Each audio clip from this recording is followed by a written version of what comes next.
It's great to have you join us today. I'm so pleased that you're willing to spend this time with us. So we're going to continue our journey through the Gospel of Mark. And the passage that we're going to look today in this story in the life of Jesus is not a passage that I was actually contemplating preaching on, but as I reread it, I felt like I had to. You think about 5 months ago, having clean hands wasn't a thing. None of us had ever thought about washing our hands for 20 seconds and getting to every little nook and cranny to make them clean. Masks were things worn by other people in other countries. They were places where there was a lot of smog, not here in Australia. Now, everybody's looking up how to sew their own mask, how to find a way to keep your glasses from fogging up while you're wearing one. Isolation and quarantine. Isolation and quarantine, in my mind, were for lepers from 150 years ago. Or maybe quarantine had to do when I try to smuggle a jar of honey across the Victorian South Australian border, or when you come back from overseas and you've got a chocolate bar in your pocket and you're going, do I need to declare this for quarantine or not? Will it get confiscated? But today we read about a form of cleanliness and hygiene that hits us in a different way. So read along with me. In Mark chapter 7 it says that one day some Pharisees and teachers of religious law arrived from Jerusalem to see Jesus. They noticed that some of his disciples failed to follow the Jewish ritual of hand washing before eating. Then it talks about a number of the different ceremonial religious practices that they had. At the end, in verse 5, it says, the Pharisees and teachers of religious laws asked him, Jesus, why don't your disciples follow our age-old tradition? They eat without first performing the hand washing ceremony. And now in our age, that might seem kind of quaint, sort of old-fashioned in an ancient sort of way. Maybe it seems like a bunch of strange rules from old, ignorant, unenlightened societies. You know, the Jewish religion had a number of laws surrounding cleanliness and God. If you touched a dead animal, if you had a disease, if you ate the wrong thing, you were considered unclean and unworthy to approach a holy God. And if you were unclean, it was outlawed for you to enter the place of God. The temple was out of bounds. It would have large, bold, no entry signs erected for you. These practices might seem unusual for us, but not necessarily historically. In fact, through a number of different periods, humanity and societies have had kind of practices that are there to trigger us, almost to be visual reminders of what it is to come into the presence of the holy. Or maybe they're about trying to remind us to keep spiritually humble. So people in their times to be prepared have had things like making a sacrifice or keeping clean. Even today we still practice at times kneeling down or fasting. In our regular life, of course, we don't do those same practices, but in other ways we do go through a number of different almost ceremonial things when we are trying to be prepared. You think about it if you have like a big date, an important sales meeting or a job interview. We dress up, don't we? We do our hair, we want it perfectly in place, we wear fresh clothes, we don't want to make a bad impression. We don't want to smell. And so that was that same idea when people were approaching God. And Jesus here in this passage agrees with the religious leaders that people should be clean when they come before a holy God. But the debate that becomes a part of this story is this, is where does that cleanliness come from? What does it truly mean to be clean? Now, our contemporary world wants to deny any desire that humans can be dirty or stained. We try to say that all humans are fine. We are all good. If we need to have any sort of sense of otherness, we find it within ourselves. We don't need to worry about approaching a different God. That's the kind of the most common worldview that we have. Yes, we have some problems, but humans, most of our society says, are basically good. And any bad behaviour can be kind of justified or passed off as something else. We don't like to own that sense of guilt or failure anymore. And so in our society, we've tried to soften things in different ways. We make jokes about things. So we'll call something, for example, a guilty pleasure. You think about that that little phrase, a guilty pleasure. It used to mean that there was something bad that we used to like to enjoy. But now we kind of almost say, well, my guilty pleasure is something to kind of laugh about or to kind of joke or brag about. A guilty pleasure is something like sitting down with a tub of ice cream, watching The Bachelor, sleeping in on a weekend. We've tried to take the world of what was once a strong word of guilt and render it harmless. In our world, we've moved from a stage of absoluteness, this is right and this is wrong, to something which is just more relevant. You know what I mean? It's a relative is the word I was trying to say. We've tried to put it in a way in which we're saying, well, it's really not that bad at all. Our society tends to find comfort in a world in which we believe that we're basically good. And then if we continue on in this way as basically good people, the world will continue to improve into some form of utopia. The problem, of course, is that simply is not happening. It's not eventuating, is it? When we look around our world, we see more inequality than ever. We see more systemic problems. We see greed and anger and hate. It runs through every society. No matter how much we think that will be good, the evidence seems to be somewhat different. On a personal level, we have tried to kind of assuage our guilt, but that shame is still existing. Most people around us function with some kind of rudimentary form of karma. You know, if I'm basically good, well, I'll get good things. And if I do the wrong thing, I'll get my just desserts. And of course, the problem is that we run into issues when things happen in our society, in our world, that seem in conflict to that idea. And so we struggle when good things happen to bad people. We don't understand why bad things happen to good people.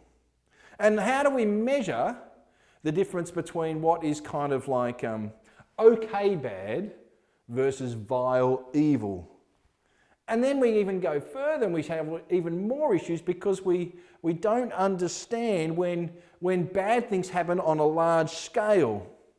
How do we understand them? So when there's a tsunami or some dreadful pandemic, who do we blame in that situation? How do we get to understand the essence of it? And so many people end up trying to blame God even though they might not believe in God. You know, this situation as so often ends up in our society. We look in the mirror, not believing in a kind of pure holy God that people can be unclean before, and yet knowing that there is something wrong with us. And how do we put those two ideas together?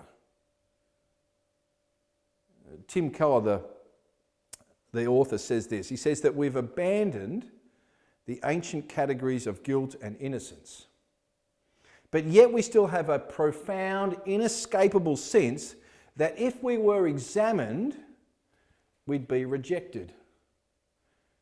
How do we deal with that? For so many people, we want to put away this belief that there could be something wrong, something unclean, something evil. But yet our life says something else. Let me share with you two examples think about shame. I mean, if our society was wonderful, if it was perfectly good, shame would not exist.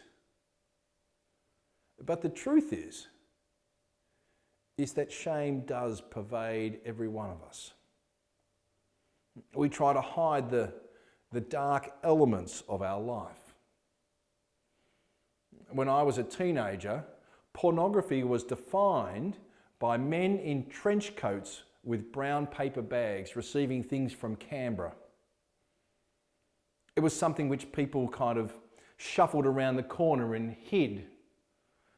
Pornography magazines were found at the back of a newsagent's where not everybody went because of shame. Now we try to normalise it.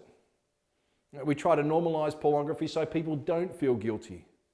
But the truth is that deep within us our conscience says, no, this is wrong. so people don't go around broadcasting it. Even though we've tried to normalise it, the shame still exists. And it's not just in the area of sex, it's in all areas of failure in our lives. We don't like to broadcast our failures, do we?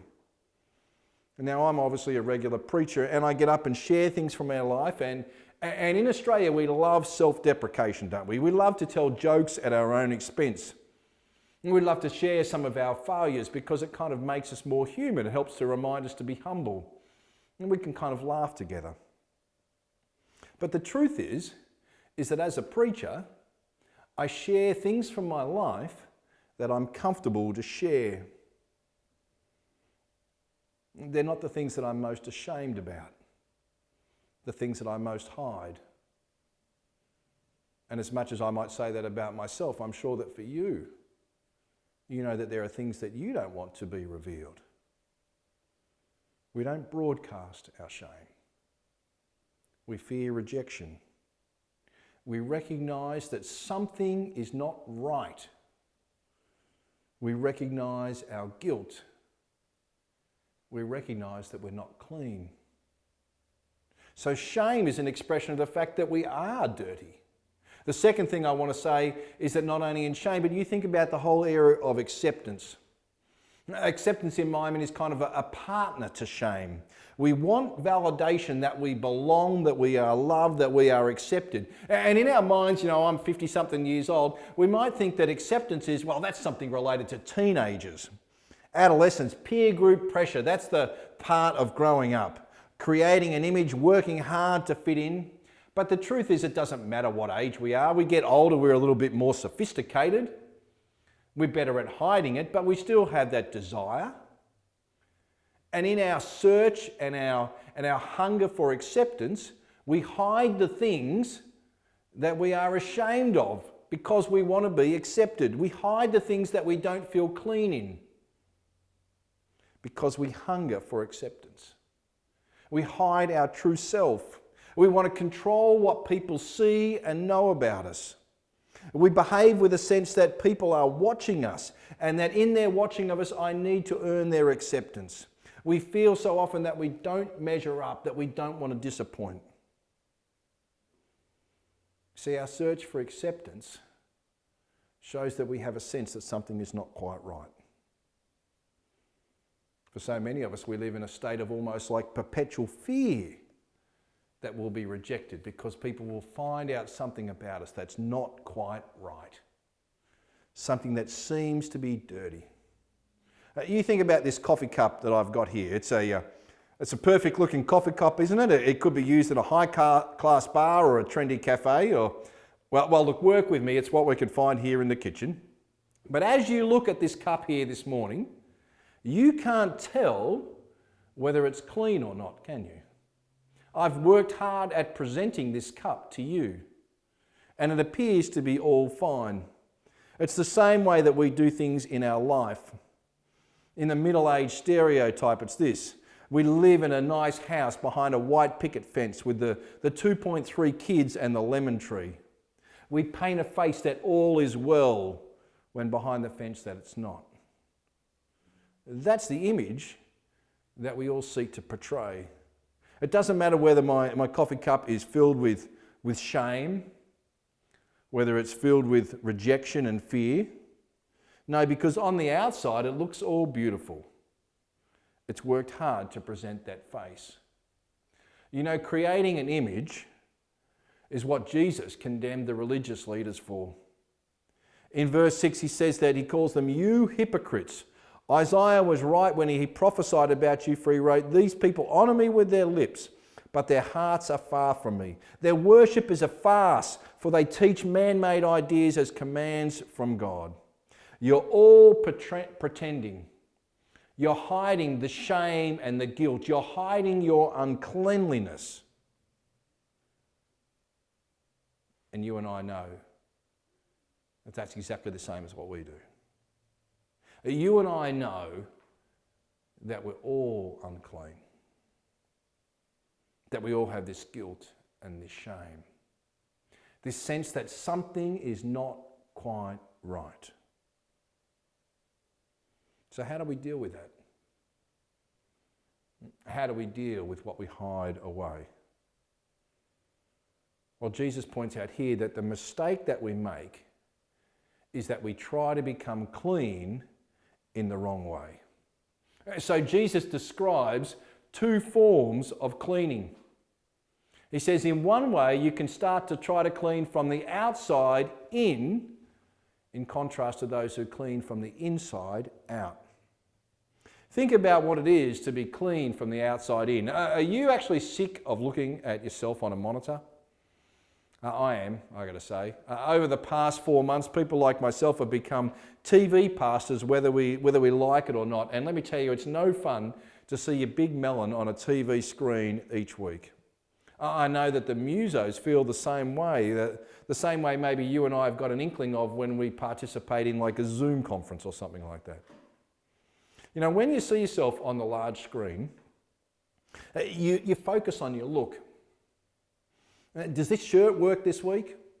How's my hair doing? Oh, I missed a little bit with that shave. We focus on the external. We judge how clean we are, how acceptable we are from the outside in. And Jesus points out to the people who he was talking to when he comes aside with his disciples that this is the wrong way of doing things.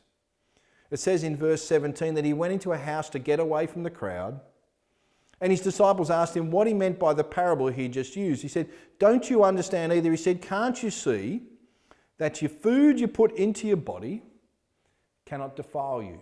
The things from the outside cannot make your insides wrong or dirty. Food doesn't go into your heart and only passes through your stomach and then goes out the sewer. Nothing from the outside can make us clean. Doing things that are religious don't make you clean. If I was to take a scrubbing brush and to scrub the outside of this cup and make it glisten, it would never make the inside clean. Why? You know the answer why, don't you? Because it's what's on the inside that truly counts. It's the state of our heart that reveals how clean we are.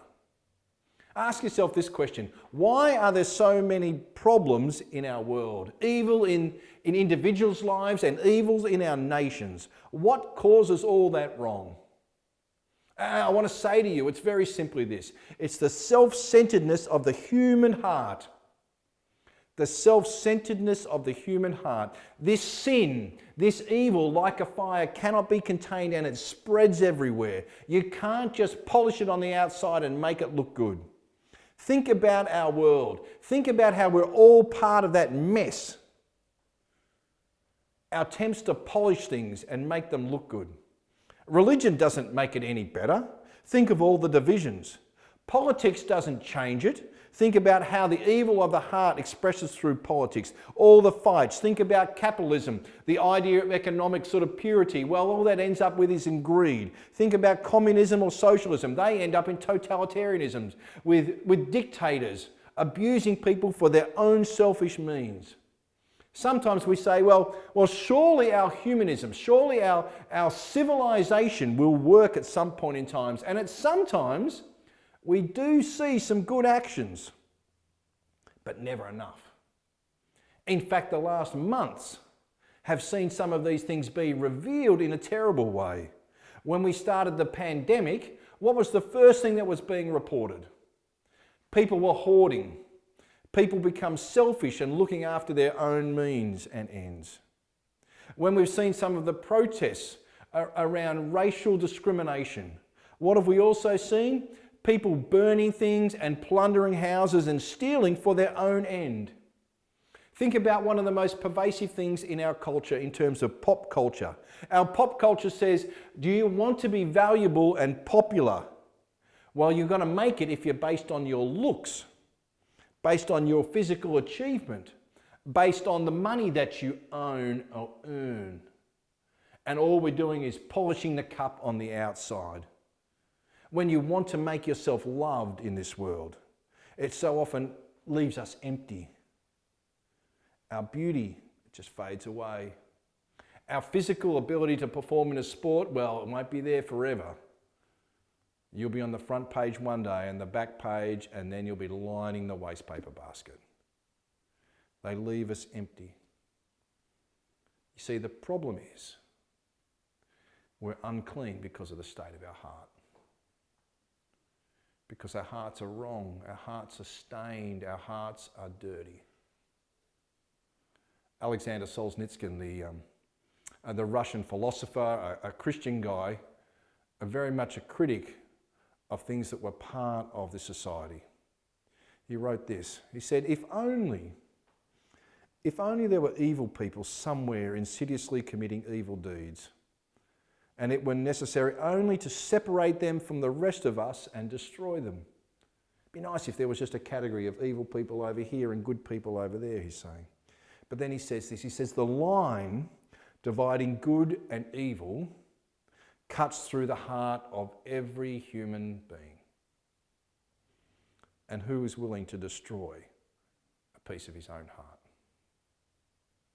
It's this recognition that within us, that our hearts are sinful,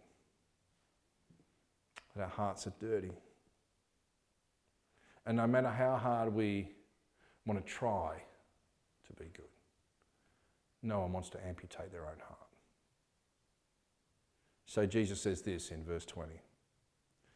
It is what comes from inside that defiles you. For from within, out of a person's heart, come evil thoughts, sexual immorality, theft and murder, adultery, greed, wickedness, deceit, lustful desires, envy, slander, pride and foolishness. All these vile things come from within. They are what defile you. They are what makes you unclean. So if you want to clean your heart, it's no use just polishing it on the outside because you never get to the inside of it, do you? We try so hard to polish ourselves, to make ourselves feel acceptable, presentable, yet so often don't get to the core of our problem. So how do we deal with it? We have this sense that we want to be renewed, and we have this sense that we want to be able to almost to approach the holy God because we're clean. But we've got this evil within us. Now, King David, after committing adultery and then organising the murder of her husband, recognised his problem and he cried out this way in Psalm 51, "Create in me a clean heart." Maybe that's what the cry of your heart is today. Create in me a clean heart. My best efforts are failing. God, create in me a clean heart. But when we recognise our guilt, and when we see our shame, create in me a clean heart. And this is the promise of God. I will sprinkle clean water on you, it says in Ezekiel, and you will be clean.